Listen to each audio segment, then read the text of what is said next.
Selamat pagi teman-teman. Pada kesempatan ini saya ingin membagikan mengenai zero accounting, khususnya buat teman-teman yang bekerja di bidang akuntansi, teman-teman yang bekerja di perusahaan sedang mencari software atau program yang cocok. Nah, teman-teman, ini ada satu program akuntansi yang namanya Zero Accounting. Program ini sifatnya online. Teman-teman tidak perlu install program di komputer. Teman-teman cukup datang ke websitenya www.xero.com. Lalu teman-teman tinggal daftar, register, dan masukkan nama perusahaan, dan kemudian teman-teman masukkan password, dan teman-teman sudah bisa pakai. Pada kesempatan ini saya ingin bagikan mengenai bagaimana caranya untuk saya ingin bagikan mengenai review sedikit mengenai dua topik, yaitu mengenai setting dan mengenai dashboard. Jika teman-teman ada pertanyaan, teman-teman bisa tulis di kolom komentar dan saya akan jawab. Dan software ini bukan buatan Indonesia, tapi software ini adalah buatan dari Singapura. Dan menurut saya software ini cukup baik, cukup bagus, dan saya referensikan untuk ini bisa dipakai, terutama buat teman-teman. Jadi jangan beranggapan bahwa bisnisnya teman-teman itu, perusahaannya teman-teman itu terlalu unik, terlalu spesial, terlalu khusus, jadi harus dibikinkan khusus. Nggak seperti itu teman-teman. Ini bisa dipakai untuk semua jenis bidang usaha, semua jenis industri.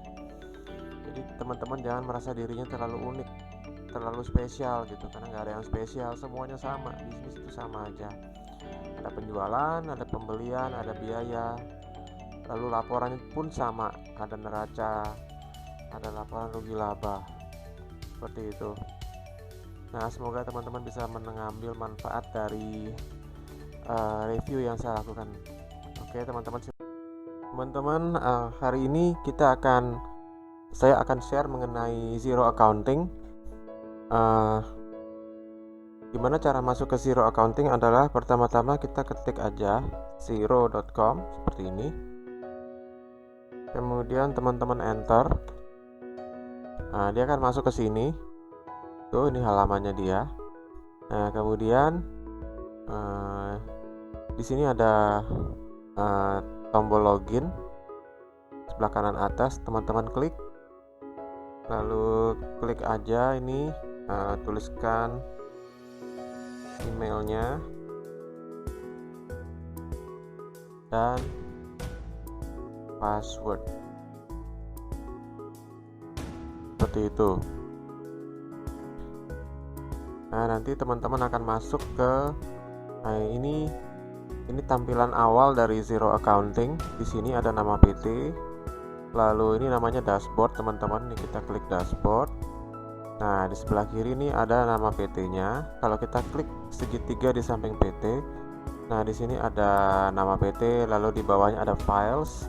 Files ini adalah kita bisa nyimpan file. Kita bisa nyimpan file di sini guys. Jadi kalau kamu ketik files, nanti dia akan muncul nih.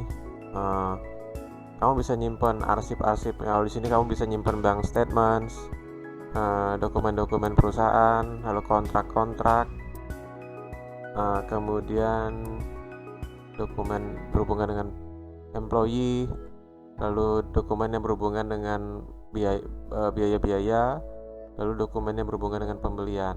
Nah, teman-teman bisa kalau misalkan ada yang teman-teman mau hapus, bisa juga nih di delete. Klik option, klik delete.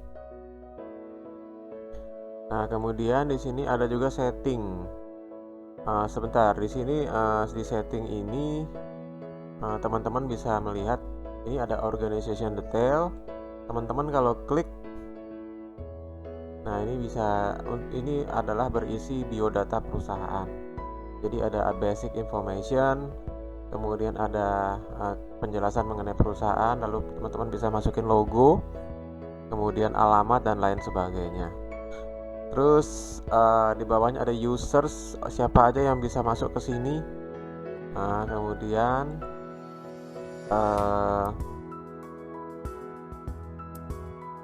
lalu di bawahnya ada juga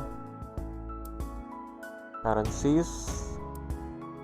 Nah, currency-nya ini adalah kebetulan currency dasarnya adalah rupiah. Nah, kemudian kita bisa set currency-nya, add currency seperti ini. Kita masukkan apakah GBP atau AUD dan sebagainya.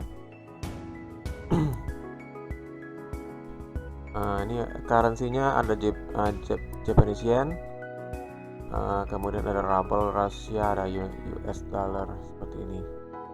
Dengan kurs dan kursnya sudah ditentukan seperti ini. Oke, lalu lanjut. Nah, di sini ada demo company, teman-teman. Demo company ini adalah kalau teman-teman pengen nyoba latihan, teman-teman bisa lakukan di demo company seperti ini.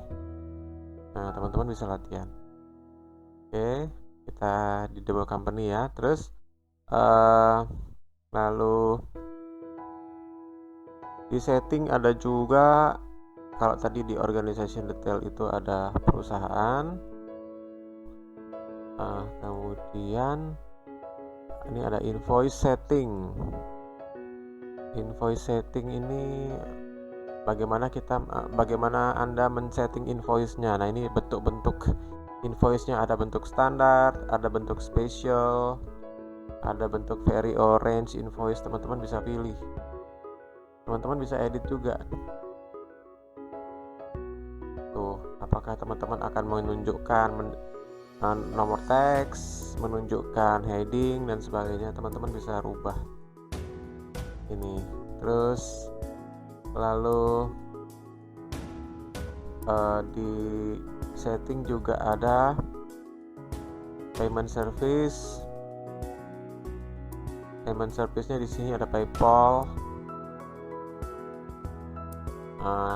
standar dan sebagainya. Oke. Jadi cara pembayarannya bisa dengan credit card, bisa dengan PayPal, bisa pre-authorized debit. Ini setting. Oke, kita balik. Lalu ada email setting.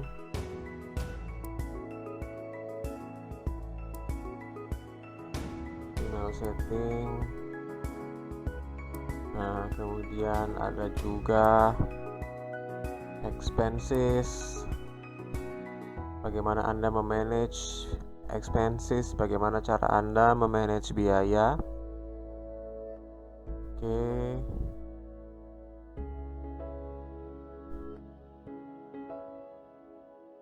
Nah, di sini expenses, personal bank account-nya apa, kemudian company bank account-nya tuh bisa melakukan apa aja. Hanya menunjukkan dua, pertama business bank account dan business saving account seperti ini. Lalu saya pikir cukup lengkap, guys. Jadi ini sifatnya online, teman-teman bisa coba sendiri di rumah.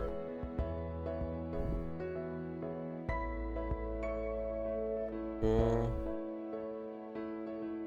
0 to 0. Nah, kalau teman-teman masih ada ingin lihat lagi, tinggal klik looking for advanced setting. Di sini ada chart of account, ada financial setting untuk merubah periode perpajakan, merubah periode ini. Kemudian ada juga chart of account. Chart of account-nya sudah dikasih seperti ini, chart of account-nya. Lalu manual journal, klik. Nah, ini jadi kita sudah melakukan explore di bagian setting. Banyak sekali ini fungsi-fungsinya ternyata. Kita klik saja, klik lagi.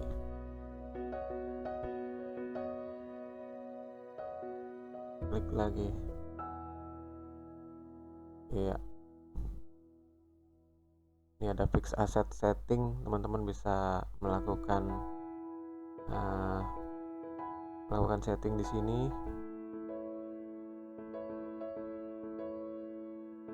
Jadi untuk aset tetap teman-teman bisa catat dan bisa didepresiasikan secara otomatis.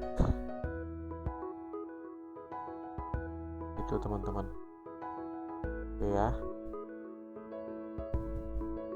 Jadi sekilas seperti itu. Gimana teman-teman tanggapannya? Kalau teman-teman mau kasih tanggapan silahkan tulis di kolom komentar ya.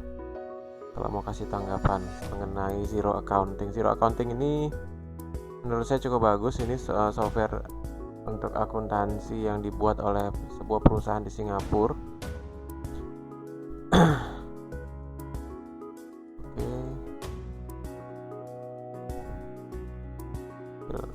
Ya silakan teman-teman kalau ingin memberikan tanggapan di kolom komentar. Oke, selanjutnya kita beralih ke dashboard. Teman-teman klik dashboard dan teman-teman berada di demo company. Nah, di dashboard ini teman-teman bisa melihat bagaimana perkembangan dari usaha bisnis teman-teman dari bisnis bank account.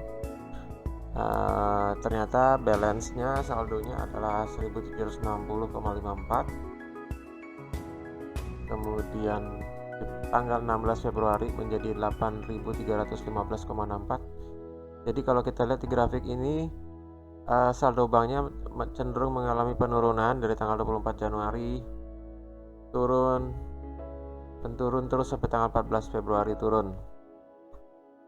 Nah, kemudian di sini ada namanya account watchlist. Jadi account watchlist ini adalah akun-akun yang ditampilkan di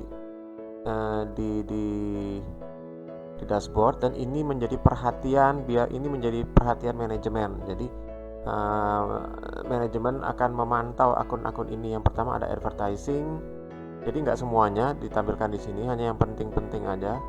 Di sini yang ditampilkan adalah advertising, lalu entertainment, inventory dan sales. Jadi untuk advertising ini di bulan ini ada 2309,47. Lalu tapi year to date nya 7.809. Jadi year to date itu dari Januari sampai Februari.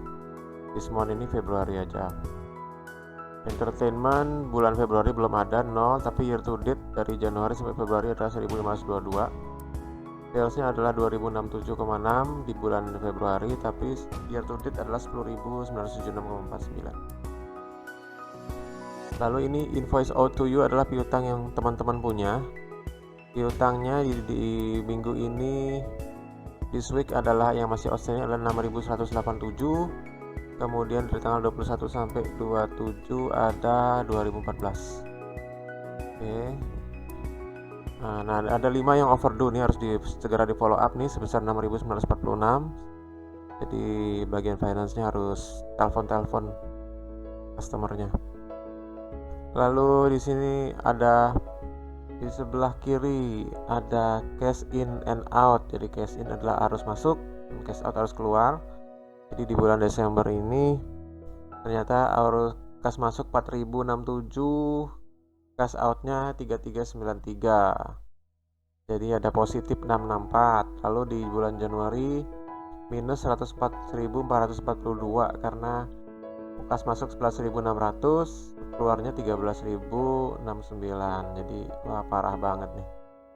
Lalu di bulan Februari ini kas pemasukan belum ada, pengeluaran sudah 1.593. Wow. Ya, bagus banget ini. Kemudian ini adalah expense yang teman-teman harus bayar. Minggu ini teman-teman harus bayar 2.500. Kemudian di tanggal 21 sampai 27 teman-teman harus bayar 1.499. Gimana cara bayarnya ya? Belum ada pemasukan. Oke. Nah, untuk bisa membayar tagihan ini teman-teman harus mau ngejar ini piutangnya. Piutang yang masih overdue harus dikejar supaya bisa bayar tagihan-tagihan. 21 sampai 27 ada tagihan. masih terhutang sebesar 1499. Nah, ini perhatiannya ada di sini nih, ada 5 tagihan yang overdue nih, udah lewat jatuh tempo besar 4.754,49. Expense claim ini adalah klaim yang diklaim oleh karyawan perusahaan. 1 draft, 3 masih dalam bentuk review, 2 sudah dibayar. Oke teman-teman, kalau yang mau ngasih tanggapan silahkan ada di kolom komentar. Di bisnis bank account ini ada nomor akunnya. Ini apa ya? Nah, ini kalau bisnis bank account ini kalau kita klik ini bisa ada keluar nih. Teman-teman bisa melakukan spend money, receive money, transfer money. Teman-teman bisa melakukan reconcile, bank rules, reconcile, bisa melakukan rekonsiliasi, bisa juga mengimpor statement, atau bisa juga di sini klik tanda tambah. Oke.